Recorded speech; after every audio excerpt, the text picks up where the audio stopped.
Family, greatest of the nine. Happy July.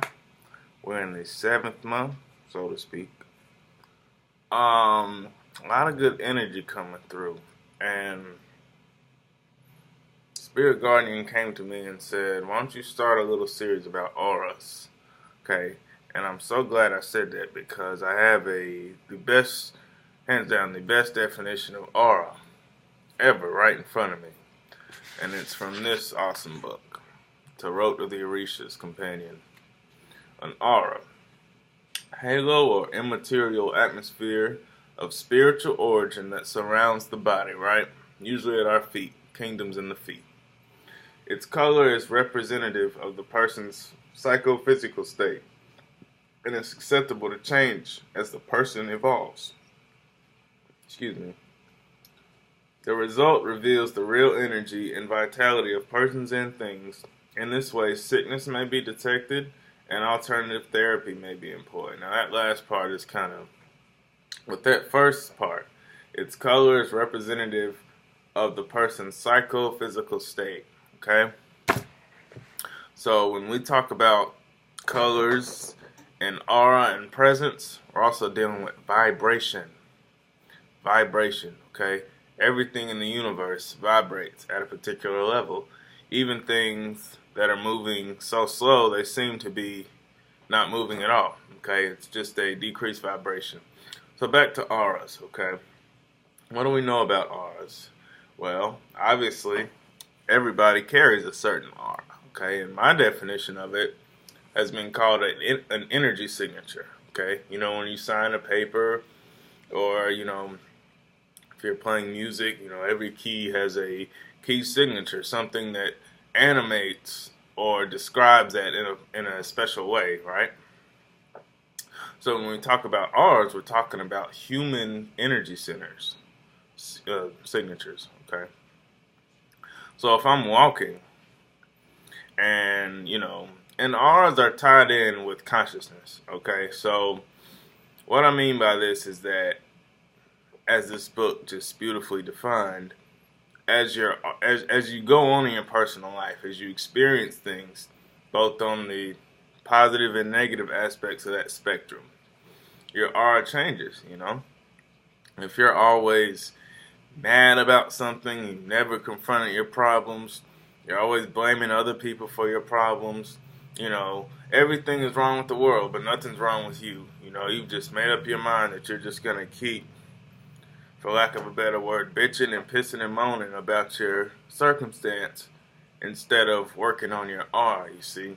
Because your aura dictates your actions and your psychophysical state, where your mind and your thoughts, what highway they're on at a particular time.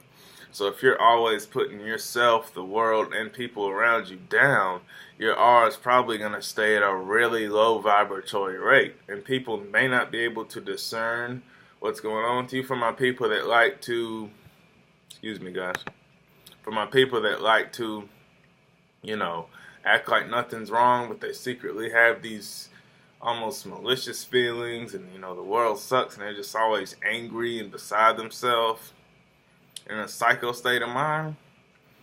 People may not be able to see your aura, those of people who aren't consciously advanced, but they can still feel you. The aura resonates with feeling, and when you get to higher levels, you can actually start to see people's auras. I was walking by a gentleman one day when I worked in another city, and most people would look at him and say, "Oh, it's such a haggard, unapproachable individual." But me and my Libra self, I walked by him, and something just told me to stop and initiate a conversation.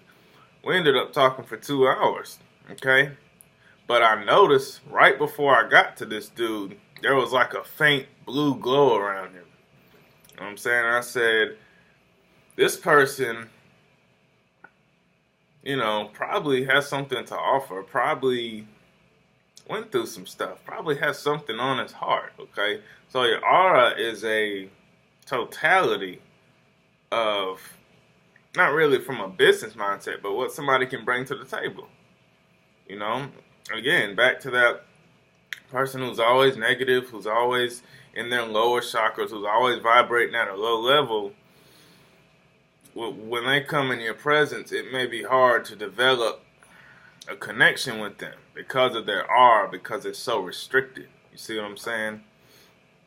Now, obviously, it says the aura changes and it evolves as we grow, okay? So, just because your aura is one way at a certain point, it doesn't mean that at any given time it could change, you know?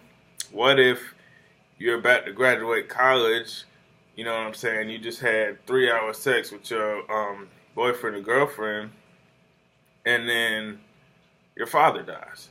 You know, is that gonna affect your aura a little bit? Absolutely, but it doesn't have to stay permanent, okay? And that's why we like to deal in terms of frequency.